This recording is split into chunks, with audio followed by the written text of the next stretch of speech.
Yo. Once again, he's on. Back at you one more again. Real Ken's TV and the House Light Kitchen Sinks. Now, for you all that are not familiar, I'm the self-proclaimed Mr. 30 Minutes or Better, meaning that anytime I drop a story, it's guaranteed to be 30 minutes or better. So if you're on your way to work, at work, you don't feel like being there, as we so often don't. You're on your way home from work, you need to laugh, you need to cry. Perhaps you're trying to lay down and take a nap, or you're trying to go to sleep at night, depending on whatever time you're listening to or viewing this video. Or you're just in the mood for a good old-fashioned true, keyword being true, penitentiary / life story / life experience. This is the channel for you. If you prefer your 12 to 15-minute videos, absolutely nothing wrong with that whatsoever. But at Real Ken's TV, it's 30 minutes or better. So with all that being said, to wrap all of that up into one big old nut shell, that is, there is a message. I get so many questions, as far as even my manager at work. Sometimes he pulls me to the side, or we're just talking or what have you, and he'd be like, "Hey, Kens, man, like, what is it really like to be incarcerated?" And he just asks me different questions, and it feels as though, some are intrigued by individuals that are locked up. They really think that we're in there fighting for our lives and our backs against the wall, and like on what you see on the movies, Shawshank Redemption, and the guys are coming at us, and we're trying to fight them off. And I'm not saying that never happens, but that's not typically what happens in prison. Now, before I get into today's story, jump in the comments and let me know where you're chiming in from. I'm in Lexington, Kentucky. Middle of an ice storm. Well, actually, the winter storm's over with, but, it's still a whole bunch of snow on the ground. They're doing a great job cleaning the streets, man. Shout out to everybody, man. Shout out to the street sweepers, all the people that's working around the clock to get the ice and snow off the roads, all the truck drivers that's delivering those packages and dropping in big old loads, pause, double pause, triple pause, all the Amazon workers, the Ubers, the DoorDashers, the Instacart, man, the security guards. I got to give a special shout out to the security guards. They pulling them long shifts, 12, 15-hour shifts. Everybody that's doing what they got to do to make a dollar, to make ends meet.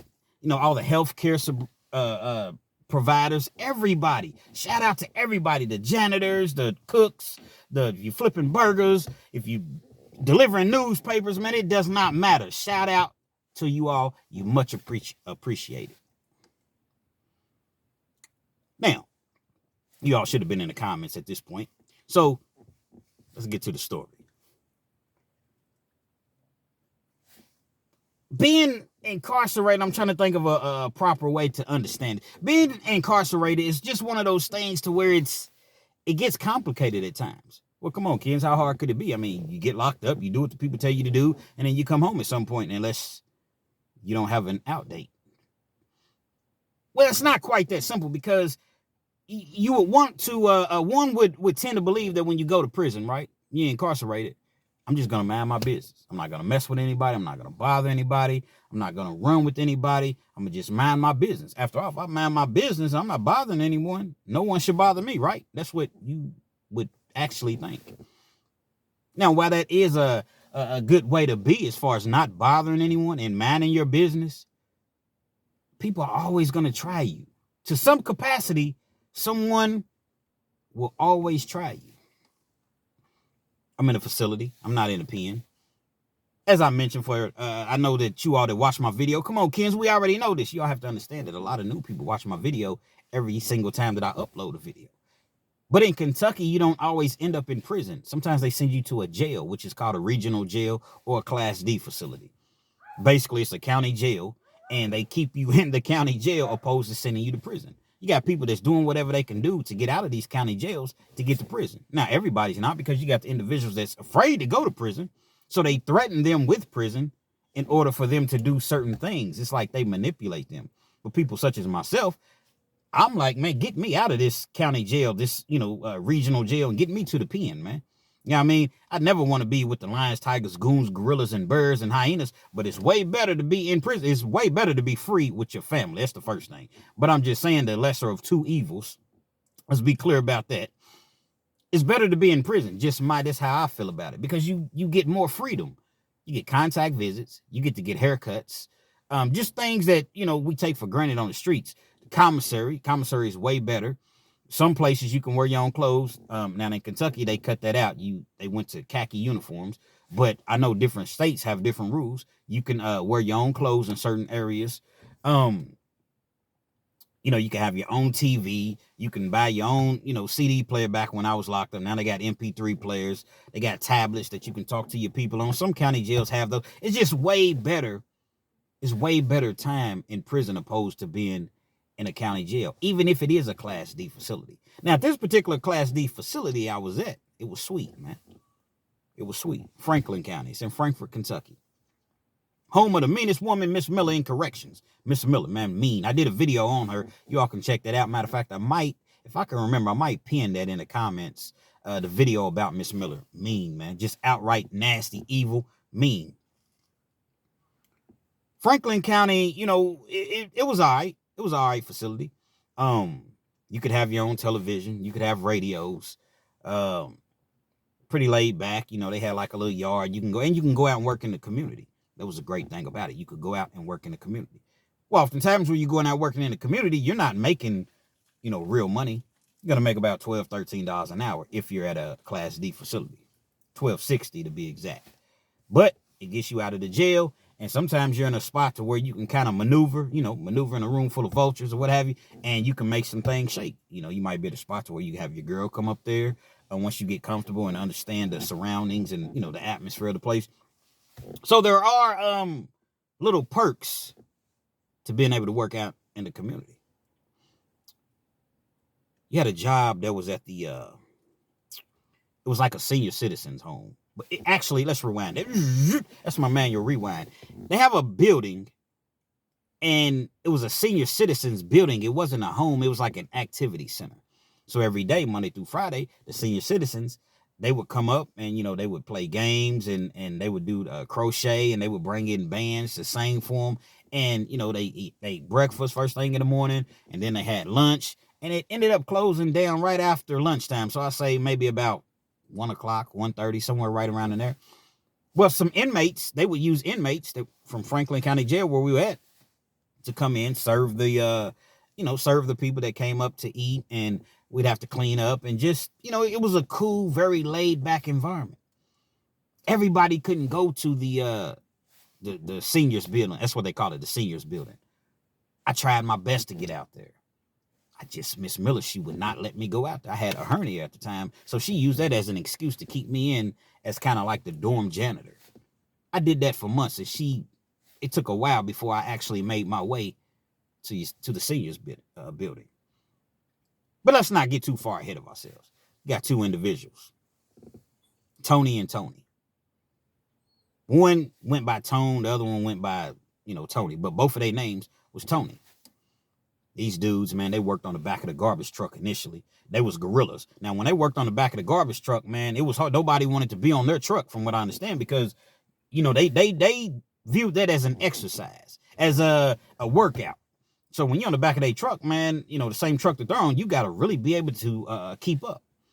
As I mentioned, these dudes was gorillas. Both of them were, I don't know if I had to guess their height. I would say, no, it's not 5'11", okay? They were both about 6'3". One was my complexion. The other one was dark. Both had bald heads. Both had, big beards about like mine. And, they were just big dudes. I would say maybe about 230, 235. I mean, they were big dudes. They worked out. And as I mentioned, they did their thing on the garbage truck. But they were cool. They were laid back. They ended up getting out to the seniors building.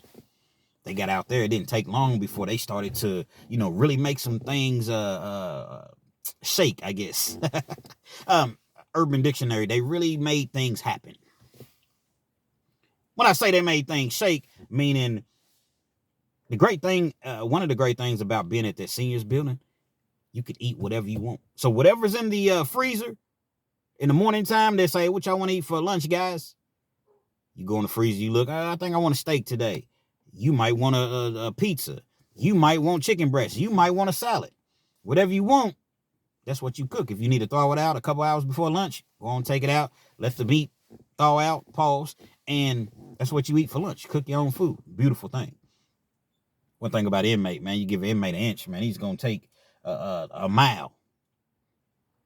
started stealing food. Big bags, not necessarily big bags, but, taking steaks and chickens and salmon, would bring it back to the jail. When you bring it back to the jail, you would put it like in a garbage can, and then one of the trustees would go out and get it out of the garbage can. So they was bringing food back, man. They had so much food, and I kept wondering because I would see them when it was time to, they never ate at the chow hall. They never ate chow. Actually, we didn't have a chow hall. They brought the chow to us. They never ate off the food cart. They would just give their trays away. And they would have exclusive stuff. I keep seeing these steaks, man. I keep seeing these salmon pie. I keep seeing, and I'm like, man, I'm putting two and two together, but I mind my business. Okay, they must be getting this from the seniors building. Went from that to where they bringing in tobacco. Now, when they bringing these things in, they're selling it. So they making big money. Okay, I might give you a list for $40, $50 at the commissary. Give you a list for $30, $40 at the commissary. Their lockers stayed stacked. They didn't even have to spend any of their own money because they had these licks coming in, Then they started bringing in the Hennessy. So they got the Hennessy, but a lot of that, they would keep that for themselves. They got the Hennessy, they got the cigarettes, got a little weed, smoke, whatever, and they got food. Went from that to where they got a couple phones in. All of this was easy, man, and they was just really, really doing their thing out there. I'm trying to get out there, but not for those reasons. I'm just tired of working up under Miss Miller all day, being in the dorm. One of my partners, man, from Lexington, man. He's known as I don't necessarily want to call him a shooter, but he plays no games. Zero tolerance. Zero. I'm talking about, man, he might say something to you one time on the street. One time and one time only. And if you don't oblige, or if you all can't come to some sort of a resolution, guess what? He gonna pop you. He's gonna pop you, man. No questions asked. Called him Hammer, man. Big Hammer. Now, the reason they called him Big Hammer, not because he was big in stature, he carried that hammer with him wherever he went at. It was just a name that followed him throughout the prison system. Now, Big Hammer wasn't a small guy. Wasn't necessarily big. Big Hammer probably weighed about 180, 185. Used to do a whole bunch of calisthenics, push-ups, and things of that nature. Now, Big Hammer was about 6'2", 6'3", just as well. Had the long locks, had the golds in his mouth. Cool dude, loved to play chess. Him and I would go back and forth. We argue, we fuss, but it was all love. You see what I'm saying? But we would go back and forth on the chessboard and just everything we did, man, it was a competition, man. And so, one of the cardinal sins that before we get to the cardinal sins, Big Hammer was working out there just as well. So he's seeing how, Tony's in them. He's seeing how both Tonys move. So he's like, man, I got to give me some of this action too. I'm going to get my girl to come up here. Dudes would have their girls come up there. They would slide off because there's so many people that was, in the building, like, especially during lunchtime. I mean, they're not going to miss you. It's probably maybe 6 or 7 inmates that work there. And the people, they were real cool. They're not sitting around, hey, where's Tone at? Where's this person at? Where's Fred at? Nah, they're not. They're doing their own jobs. You see what I'm saying? Just a laid back, trusted position. Big Hammer, he starts to see everything that's going on, as I mentioned. So he starts to maneuver and put his little moves down, put his plays down. In the meanwhile, when you got back to the jail at about 3 o'clock, you didn't want none of that jail food. You didn't ate all day, all the food, as I've already mentioned, at the seniors building, and you done brought in food to eat for the night. Oftentimes we play poker games. That's what I was going to get to, alluded to earlier. One of the most, I don't necessarily want to say deadliest cardinal sins, but one of the most dangerous cardinal sins being incarcerated is being at that poker table. Man, they got different ways to gamble. You can do parlay tickets.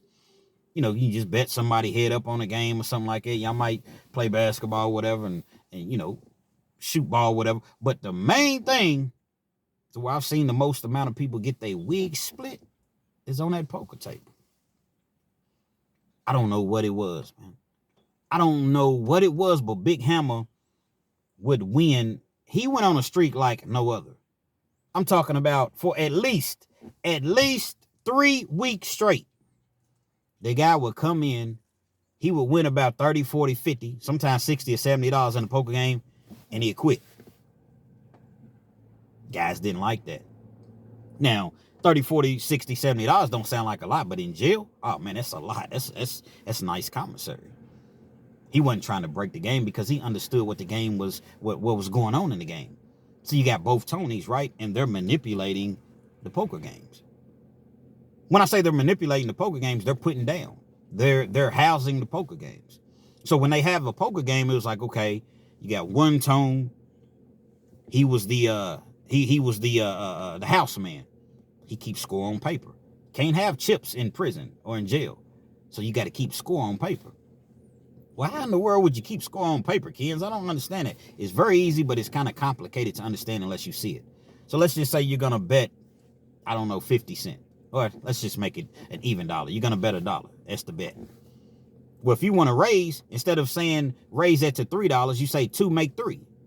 Hold on, kids. Hold on. What do you mean 2 make 3? 2 make 3. It's already $1 bet. So you say 2, which indicates a $2 raise and what it's going to, which is 3. 2 make 3. Okay, you may say, if it's at $1, you may say 4 make 5. Get what I'm saying? If you want to go to 10, you don't say go to 10. You say 9 make 10. And you write it down on paper. That's how score is kept in the prison systems in Kentucky. I don't know about anywhere else, but I know that's how it's done here. Everybody can't keep score on paper. You got to have quick thinking. You got to have great, mathematical skills, because you'll get what's called pin whipped. Meaning that if you can't really count like that, the scorekeeper, which is the house typically, he's going to take 30 cents, 40 cents. But he may be doing that, from 4 or 5 different individuals throughout the game, and that adds up. So you really have to be able to calculate your money. Hey, house man, what I got on paper? And keep track of your money. If not, you're going to get pin whipped. Basically, Tone being the house man, the other Tony, what he would do was he would always strategically place himself at a certain spot in the poker table. Table. So you may have 7 people in the game. Most of the time it was about 7 people in the game. He's going to sit somewhere in the middle. So by the time the bet comes to him, he's going to say, hey man, I'm all in. All in means everything that I got on paper. He might have $20, $30 on paper. I'm all in.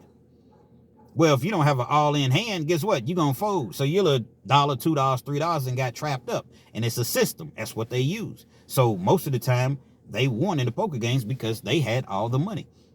Plus, they had so many like noodles and things like that that they didn't even eat and care about. It made them no difference. See, all the stuff that, as far as like the sausages and the tunas and the chicken pouches and things like that you buy off commissary, the cookies and the honey buns, you don't really want to put that in a poker game. You will, but you don't really, it's not your preference. You put the things in the poker game that you don't really care about losing. And then once you lose that, either you can quit or you can continue to try your luck. These guys had so much money, both of their lockers just filled to the brim. Matter of fact, they had so much stuff, they had to keep food in other people's lockers. And they would just pay them, hey, you get hungry, just, go in there and get you something to eat, just let us know what you took. Again, they never had to spend their own money. People was putting money on their green dot cards, which is basically just a card you go to the store and buy, and you pay like an activation. I think it's like $3 or $4 to buy the card. So say you owe me $50. You have your people on the streets put the $50 on my green dot card. You just transfer it over. Once I see that the card is good, remember they have phones, cell phones. Okay, the money's good. All right, cool. Then, that's how the transactions went. Now it's Cash App. They monopolizing, man. Everything went through them. They didn't like the fact that Big Hammer would win and quit like that. As much money as they were getting, they didn't like the fact that this guy, every time we paying him out, and they always paid him. It was never any shade. It was never any, end of the night, he gets paid. How the poker games work. You don't just get it from the table and get paid. No, you get paid, when it's time to cash out at the end of the night. Never really bothered them, though, because almost everybody else would lose. See, Big Hammer knew, okay, if I sit at this table long enough, eventually they're going to get this money back, because I see what they're doing. They're going all in. So I just sit there and I'm patient. I wait. And then when I got a hand to go all in, yeah, I'm in. I call. He hit him real big. I'm done. About 3 weeks straight. And we would play poker from probably, say the poker games would probably start at about no later than probably 4:30. And we play all the way until lockdown, which was about 11 o'clock, 2 o'clock on the weekends. Had plenty of time to play poker. Killed time, man. Plus it was fun. Situation that occurred at the seniors building, to where one of the bags that was dropped off, one of the packages, it came up short. It didn't have the things in it that it was supposed to have. It was missing a phone. It was missing a Hennessy bottle. I think it was like a pint. And it was missing some smoke, cigarettes, and some Ed Green. They didn't take everything, but they just took some of it. They was looking at Big Hammer as the one that did it. Who else could have done it? Nobody else knows our spot. Nobody else knows our program. Nobody else knows that, we having our girl come up here and we sliding, for 15, 20 minutes, 30 minutes or whatever, meeting our girl outside in the parking lot and coming back in. Nobody knows but you. They didn't deliberately accuse him of it, but, think about in the pen or just locked up, period, word spreads. They got back to Big Hammer that they feel as though he had something to do with it. Big Hammer was like, man, I don't know what y'all own, man, but shoot, I'm out here doing dirt too. Why would I take from you all, man? I don't got nothing to do with none of this stuff, man. I ain't took nothing, man. We didn't necessarily say you took it. It was always we, because they were always together. They worked out together, Tony and Tony. We didn't say you took it. We just saying that nobody else really knew. Okay, but it seemed like y'all kind of insinuate. So it was animosity. You could tell that it was animosity. Every time we at the poker table, because I would always be at the poker table every day.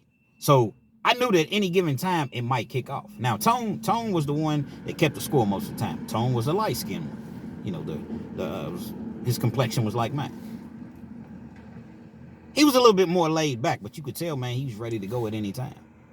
Now, the other Tony, he was a little bit younger. He wasn't young, but he was a little bit young, but he loved to fight. He was aggressive. They had a punching bag outside, the heavy bag. He'd be like, man, I need to fight, man. Anybody want to fight? But he wasn't a bully or anything like it. Anybody want to fight? Anybody want to spar? I need to just, let off some frustration, some steam. We ain't like somebody just sitting around like, yeah, man, I'll fight your big ass. Like, he's the type of dude, man, you're going to have to go upside his head with a weight, a barbell or something. I'll fight him, you fight him if you got to, but it'd probably be your best bet not to, because he's one of them dudes that came from, both of them were from like the Cincinnati, Covington area. The one that loved to fight, he was from Cincinnati.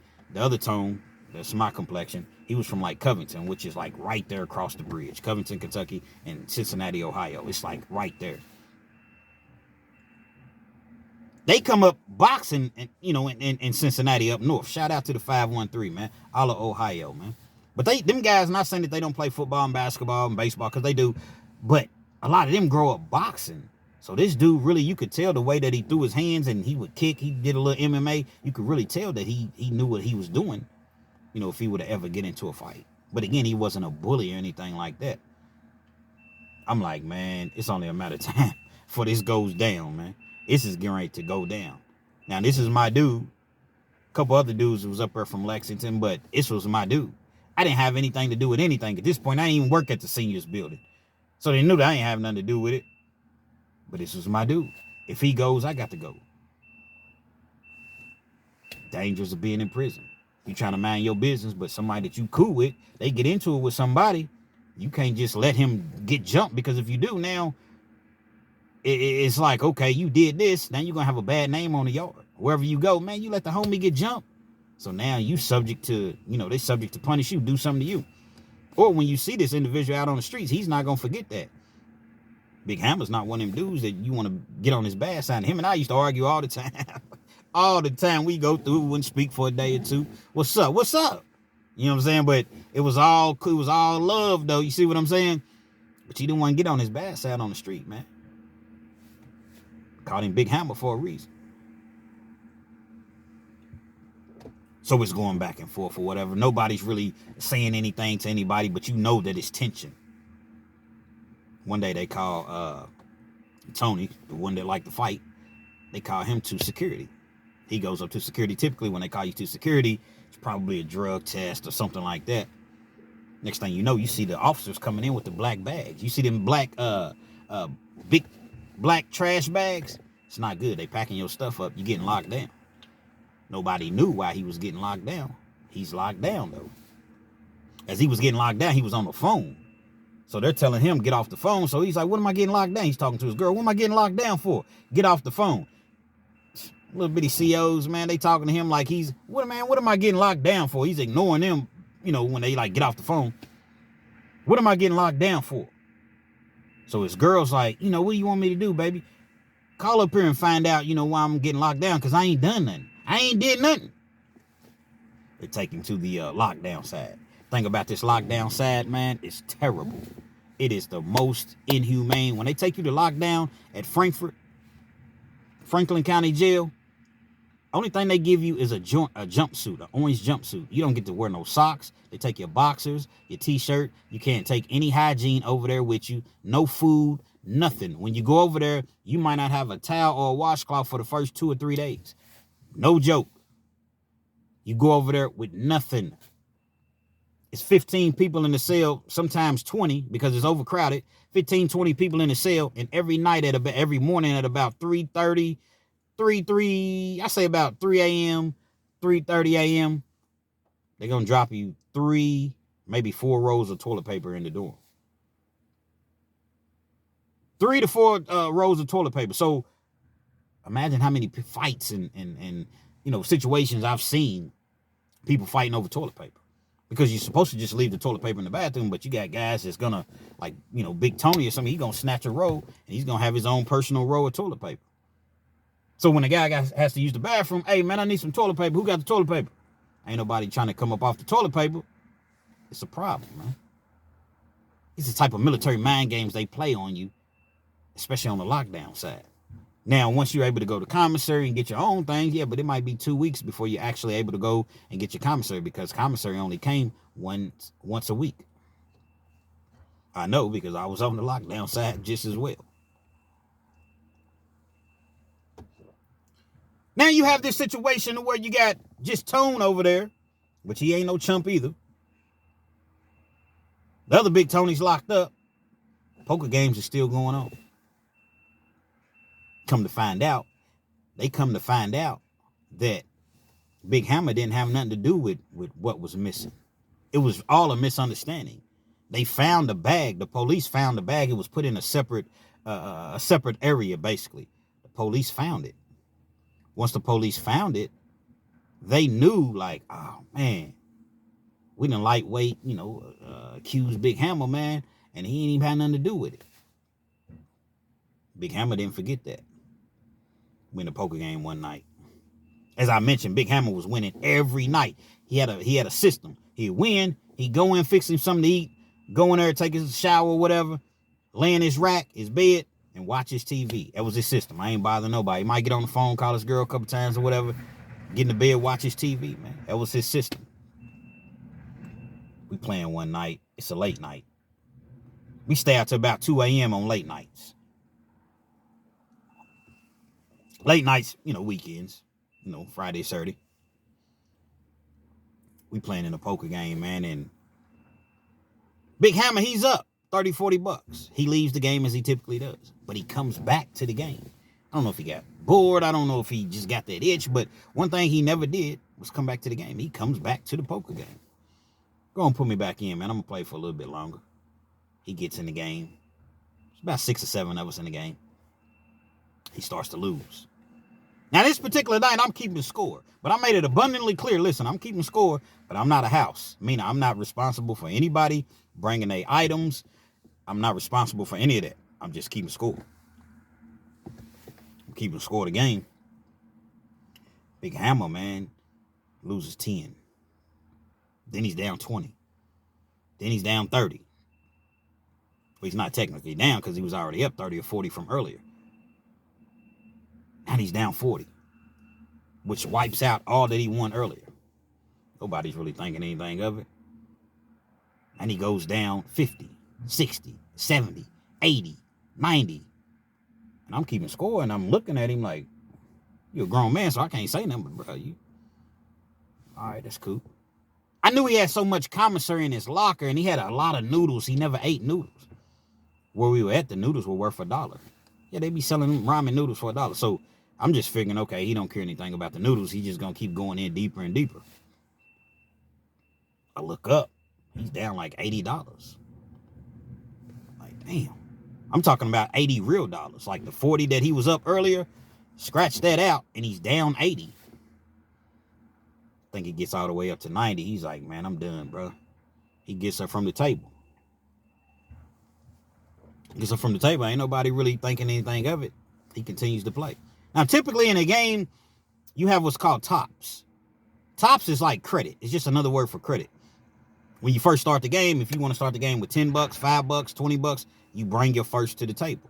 Once you bring your first to the table, it's put away like in a bag. They call it the kitty. It's put away securely, safely, or whatever. Then, once again, at the end of the night, if you won, you get paid. Every time you lose, you go back, bring your money. In Tone's games, he never had no problems with people not paying, so he would let you go up top as much as you wanted to go up top. Plus, he knew that, Big Hammer's locker was full, so he wasn't thinking anything of it. End of the night, the game ended probably at about 12, a little bit after 12. Remember, I said lockdown's at 2 o'clock. Poker game ends at 12. Everybody's, going to get their stuff and bringing what they owe to the poker game or whatever. I owe like, I think $14-15. I went into the dorm, and when I went into the dorm, I grabbed a bag, and I wrapped it. Put the $14-15 in there, and I put it by the door because I had to go get on the phone. I said, "Hey, if Marcus comes over here, man, tell him his bag is right here. You see what I'm saying? His bag is right here, or whatever." So I go and I get on the phone, and I see dudes kind of huddled up in the hallway. So when they huddled up in the hallway, I don't, once again, I'm minding my business. I don't really know what's going on. So I talk to my girl for like 15 minutes. Then I get off the phone. When I get off the phone, Tone was like, "Hey, little Lex. I'm like, yeah, what's happening, man?" He was like, where your people's at, man? Where am I at? I was like, I guess he's in the dorm, man. He was like, man, tell him, run that bag. Run that, at commissary or whatever. I said, all right. I go into the dorm because he was in our building, in our unit, but he wasn't in our dorm. Like, we was in dorm C. He was in, dorm B or something like that. I go inside. I see Hammer. He's on his bed. He's eating whatever he's eating. He got his headphones on because when you watch your TV, you got to have your headphones on, typically. And he laughing. So I'm like, bruh. He watching whatever he's watching. He's laughing. Hey, bruh. He's like, what's up, man? I said, people is waiting on you outside, man. He was like, man, I ain't studying them niggas, man. I ain't giving them niggas nothing. So I'm like, what? He was like, man, I ain't giving them niggas nothing, man. They gonna accuse me of stealing. You know what I'm saying? I ain't giving them nothing. Tell them get it off the roof. That's a saying in the penitentiary. Get it off the roof, man. Get it off the highest tower you can find. I'm like, come on, bro. Why you gonna do it? You can't do them like that, man. You don't do that, man. Man, I ain't paying them niggas nothing, man. I said, well, look, bro, I'm not gonna go back after and tell them, you see what I'm saying, that you not gonna pay them nothing, dog, because that's putting me in the middle of it. I'm not getting ready, hey, man, he said he ain't paying y'all nothing. What I look like going outside saying he said he ain't paying y'all nothing? I said, well, shoot, they waiting outside, dog. Just, go out there and at least tell them, or, state your piece. State your name or prepare to get Wayne. They said that in the movie Django. He goes outside. It's Tone. You got Marcus. A couple other dudes. They just standing there. What's up, man? Big Hammer was, what's up? I was like, shit, man, you got that bag? You got that? Big Hammer's like, nah, I ain't got it. Like, what you mean you ain't got it, bro? I mean, what you ain't got it? Nah, I ain't got it. So, you don't got it, or you just not gonna give it to me? Because there's a difference between the two. Either way, you wrong. Bro, I ain't got it, man. I ain't say I wasn't gonna give it to you. I'm saying I ain't got it. This is what Big Hammer's saying. Now, Big Hammer got his shower shoes on. Matter of fact, Tone got his shower shoes on just as well. All them nights that you won, it was never a problem. We paid you right out. You got your money. You did whatever. Nobody said nothing. Now you lose and you ain't trying to pay. Bro, I done already told you, man. You know, it's going to be what it's going to be. I ain't got it. Tone was like, well, I tell you what, man. It ain't going down like that. So, if you ain't got it, if you ain't trying to make no sort of arrangements or whatever, we're going to have to fight. We're going to have to do something. Because you're not going to truck me, man. You're not about to just take advantage of me and just take from me. That's what you call it in penitentiary. Just truck somebody, bully somebody. Not going to truck me, bro. He's very calm when he said it. Wasn't loud or anything. I'm looking at Big Hammer. Big Hammer, he had his poker face on. He felt like, all right, do what you got to do. That's the look that he had on his face. Okay, hold on real quick. He goes back into the dorm. He grabs some items that he didn't. And I think that it wasn't that he got punked, because he definitely didn't get punked. So Big Hammer, you see this video, I'm not saying you got punked, because I'm just telling it like it was. He definitely didn't get punked. He goes in, grabs some items, maybe about $20 worth of stuff out his locker he didn't want. He comes out, but he didn't put his shoes on. He didn't put his boots on. That's what I got, man. That's what you got. Bro, you owe like $90, man. This is, at best $20, man. Bro, this is what I got. Now you hold on. Tone goes and puts his shoes on. He comes back. Now, I know what some of you all thinking that have been to the joint or just, ready for combat, ready for war at any given time, man. You're not going to wait on your opponent to go and get ready. He could have dusted him off because he was already had the upper hand because he had his boots on while Tone didn't. But it was a mutual respect right there. See, Big Hammer, man, he wasn't just no rotten. He knew he was kind of wrong. You know what I mean? He knew he was wrong right there. So it was a mutual respect, and there was no hatred. There was no... Tone goes and gets his boots on. I'm like, man, I'm out of this shit. I go and get back on the phone. I done told my girl, baby, I'm gonna call you. I'm gonna call you right back. Everything seemed to have died down. Tone is getting his boots on or whatever. He didn't came back out, but Big Hammer then went back into the dorm, started watching TV again, interrupting my show. Y'all rock with me. I'm on the phone, my girl. Yeah, baby. You know what I'm saying? You come to see me tomorrow? Yeah. I'm not thinking about you. What you got on? For real? You lying? Is that what you got on for real? So, I'm going through my thing or whatever on the phone. Marcus is on the phone right beside me. He's a little distant. He's a couple phones down. So he's probably, I don't know, maybe 5 or 6 feet away. But I can't really hear his conversation. But he gets loud on the phone. Yeah, man, he's a weak-ass Lexington. Niggas think that I'm playing with him, man. I'm going to end up splitting the motherfucker's wig. Oh. I heard what I heard, but I'm not really, I'm continuing to talk. And he just talking to his girl. And it's as though you're sending messages to me. You want me to hear you. You know that I'm a few phones down from you. Yeah, man. Think I'm playing about. One thing I don't play about is my money, man. Weak-ass owe me some money or whatever. So I'm like, bro, who you talking to? You talking to me? Are you talking to me, man? I'm just saying, Lex, man, you owe that money, man, and you ain't even paid me, man. You not getting ready to just truck me. You not. I'll fight for mine. Win or lose, I'm going to fight for mine. I tell my girl, say, baby, I'm going to call you back, man. No, please don't get into nothing. No, I'm going to call you back, man. Please man, certain things you got to do as a man.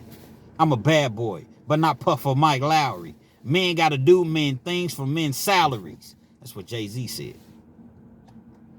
The old Jay-Z, like back in the 90s, early 2000s, Jay-Z. But nevertheless, I get off the phone. Oh, what's up, man? You doing all this woofing? You doing all this, what you telling me or telling your girl what you gonna do subliminally so I can hear what you want to do, man? What you want to do? I'm just saying, man, he's loud. I'm not loud. What are you yelling for, dog? Mind you, we're out in the hallway. In the hallway is a guard's tower in the middle. And you got A Bay, B Bay, which is just a dorm, C Bay, D Bay, and E Bay. and it's like it's in a circle. The guard's tower's right there. It's glass, so you can see inside. But the guard, man, he got a cool guard on. He wasn't really, too concerned. He see people arguing all the time. He's minding his business. He probably on the phone. I don't know what he was doing, but he was cool. He was laid back to a certain extent.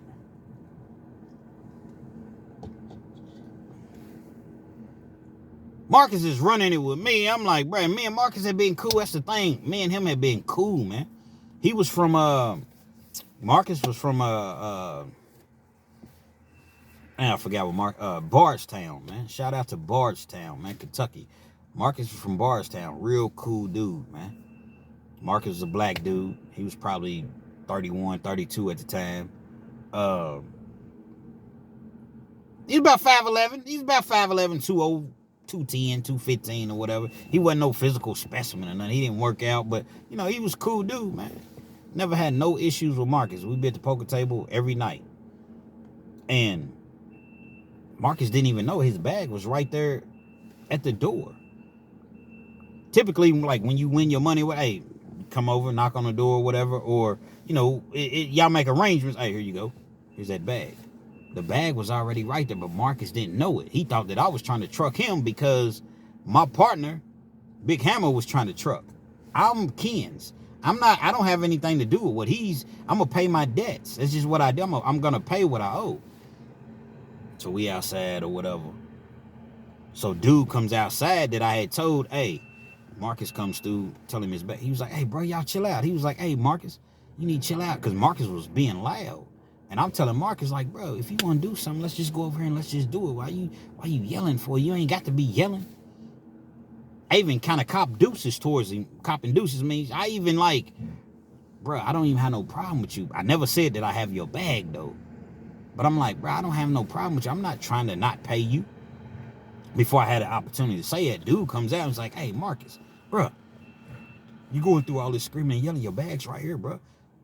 The bag's right here. He told me to give you this bag like 15 minutes ago. I just didn't see you. Marcus was like, man, my bad, man, Lex, man. I didn't know what you was on, man. I thought you was, say less, man. I ain't tripping. This is just a misunderstanding. I ain't tripping whatsoever.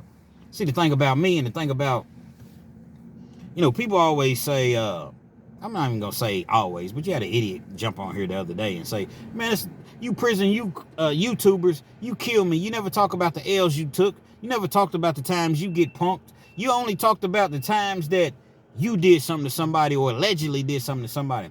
So it just goes to show that this weirdo is infatuated with prison stories. Anybody that watches me knows I done told a few stories to where I done got my wig split in prison, outside of prison. So I don't know what this goofball is even talking about. I ain't won every battle, but I'm not going to talk about me getting punked because I never got punked in prison, and I'll never get punked, period. So there's a difference between getting punked and being smart. If somebody wants to fight you just to fight you and you can get out of the situation with just a conversation with them because you're trying to go home, to me, that's not getting punked. Getting punked if you come up to me, you slap me, you swing, you hit me, you swing, you try to hit me and I don't do nothing. Even that I can't necessarily say is getting punked. Because if you swing on me and you don't hit me, and I end up going home in 2 or 3 months, opposed to if I fight you and then I'm in there for another 2 or 3 years, did I get punked? So you got to be smart. But that never happened to me. Any situation that I was in, if we couldn't resolve it when it came to, physicality, fisticuffs, man, I got down for mine, win or lose. So now I never got punked. So why would you want me to get on here and talk about something that never happened? Just what it was. And so, he got his bag or whatever. In the meanwhile, it's like a soap opera. It's like a 3 or 4 different storylines going on at once.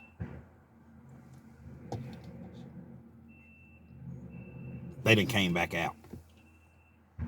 Tone was already out. Big Hammer came out. They both got their shoes on. Neither one of them want to fight. Neither one of them were punks, but they didn't want to fight. One word led to the next. Next word led to the next, and the next. Then there wasn't nothing else to talk about. Got these two just tall, 6'3", 6'4", well, about 6'3". They throwing. I'm talking about they throwing. They throwing blows. Both of them, man. I'm not gonna say who got the upper hand or there was no loser. It was both just fighting hard. Officer, his fat ass. He's on the phone. He sees it. He panics. Now, mind you, he's cool, but he's one of them guys that you don't know how he's gonna be from day to day. One day he might be cool. Next day he might be on some, write you up type shit or shake you down type shit. But for the most part, he was alright, man. But I ain't never trust him. Be the same. Be who you gonna be every day. Don't switch it up, man. First biller, no days off, man. He sees what's going on. Like I said, he's kicked back in his chair and he says, he jumps up and he don't know what to do. Now the the unit that we were in, it was work detail. That's what they call it. You got the work detail and then you got the county side. He hits his panic button. They all carry a walkie-talkie, a radio, whatever, with a little red button on it. Hit that panic button, and it goes out to everybody that's in it, in the unit. Everybody else is on the other side, though, on the lockdown side. Signal 7. Signal 7 on the work detail. When you hear Signal 7 on the work detail, it means get over here immediately. Not immediately, immediately. Now, in the Fayette County Detention Center, it's called, it's Signal 7, but it's Unit CC. So oftentimes these tough COs is talking all this stuff, and they'll fight you, and they'll do this, and they'll do that. As soon as you run up on one of them, or they see a fight, or they need immediate help, they're going to hit that red panic button. Signal 7. Signal 7 Unit CC! Signal 7 Unit CC! Got panic in their voice. And you hear it over the intercom. That's exactly how it comes across on the intercom. The same CO that was just talking shit, talking all this stuff, what he'll do to you, and you don't scare him, and he used to be on the wrestling team in high school. And don't get it misconstrued, because I done seen some COs that are straight out whoop your ass. Get with you. No cuffs or nothing on. Let's fight then. Take their badge off, take their, So I'm not saying COs be punks, because they not. But some are. Signal 7 Unit CC! Signal 7 Unit CC! That's how you heard. But it wasn't Unit CC. Signal 7 in the work detail! Signal 7 in the work detail! You got these two gorillas just going through it. He can't jump in. What's he gonna do? This dude's like 5'7", which height don't mean nothing, size don't mean nothing. 5'7", big old pot belly, ain't lifted weights, ain't been in a fight, ain't did nothing. What's he gonna do? Stop, guys, stop! Ain't nobody listening to you. You better go on before you get mopped. So the only thing he can do is panic and Signal 7 in the work detail! Signal 7 in the work detail! Respectfully.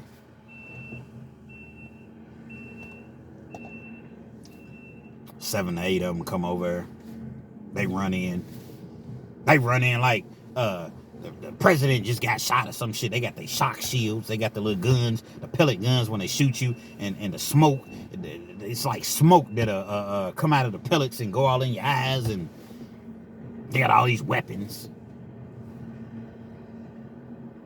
They break the situation up. Lock both of them up. We're already locked up, but they call it locking you up, cuffing you, packing your stuff, taking you to the hole.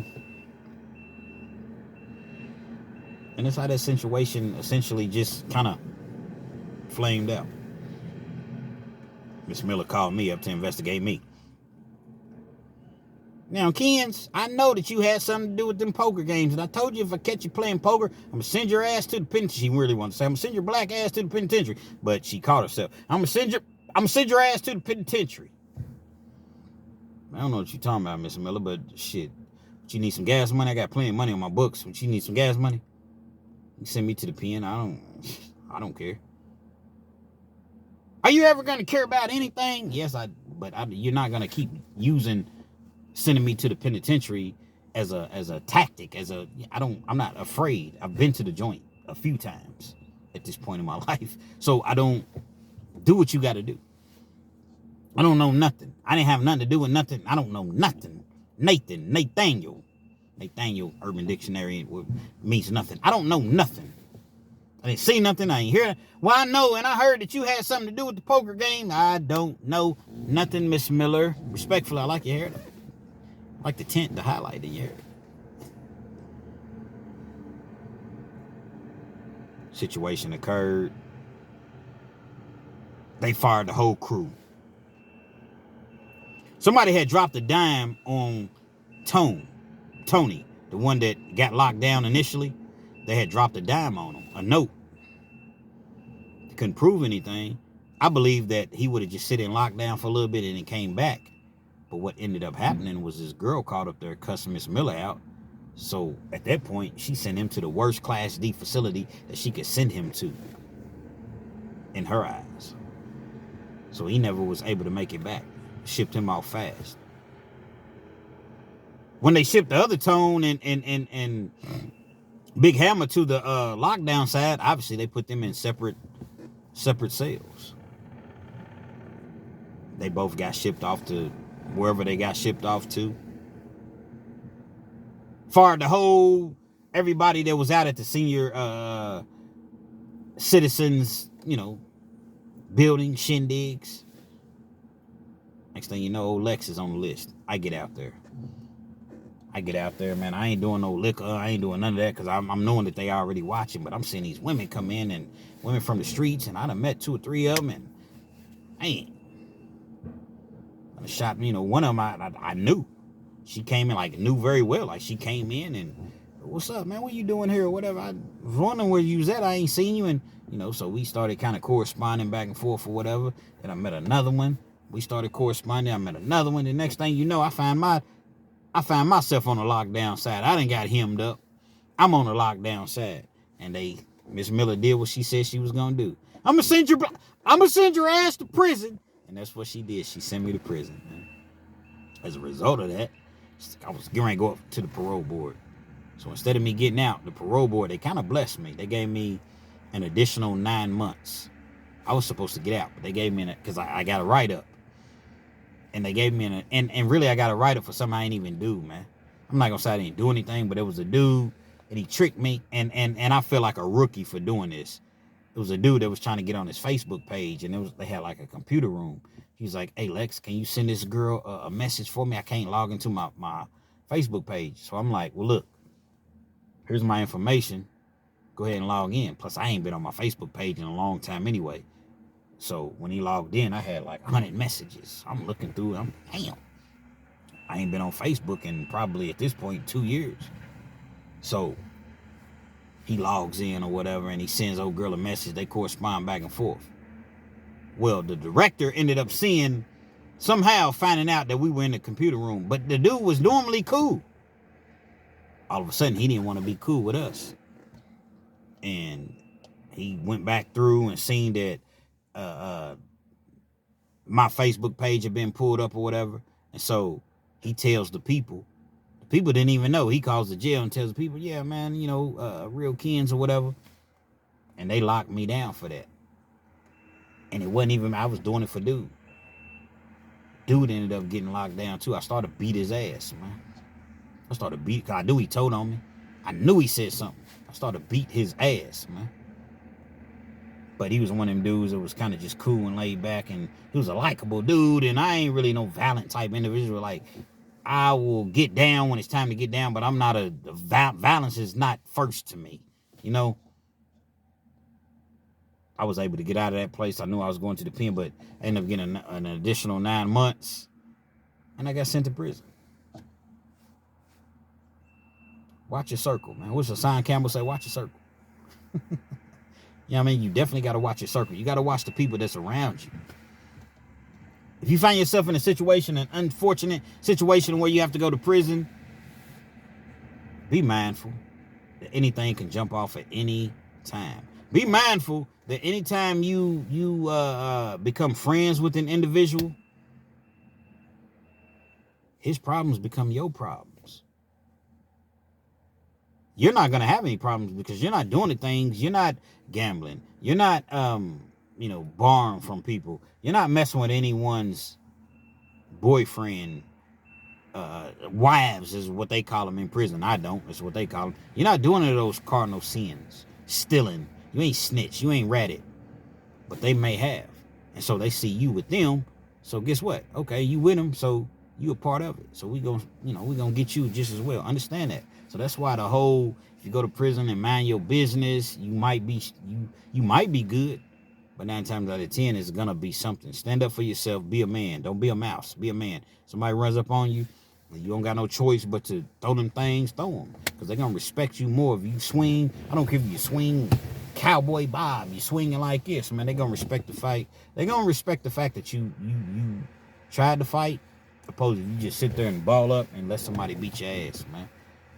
Gets no respect. 0 respects in the pen, man. I just talked to Big Hammer about 2 weeks ago. He's on the phone, and we talked about 30 minutes, talking big-ish, and that's my dude, man. Big Hammer since then went back one more time. He got caught with a gun, and they offered him 2 years, and he took it, the drop of a dime. He said, "Man, you think I'm a fool? You think I'm a fool? Call me a fool, but you can't fool me. They offered me 2 years. I'm gonna take it 2 years because the feds can come in, pick it up. Anything can happen." It was one of those things to where he didn't get caught with it on him red-handedly, so he might have possibly could have beaten it. But at the same time, it was like, man, they offered me 2 years in Kentucky to serve a 2-year sentence out. Man, you can take 2 classes and, man, you out of there in a year, less than a year, really, depending on where you at and depending on how quickly you can get in classes. He took that and ran with it and got out. But I'd advise, even with that being said, don't run up on Big Hammer, man. Because if he don't got it on him, Big Hammer's going to have it somewhere in the vicinity. And he's going to pop you, man.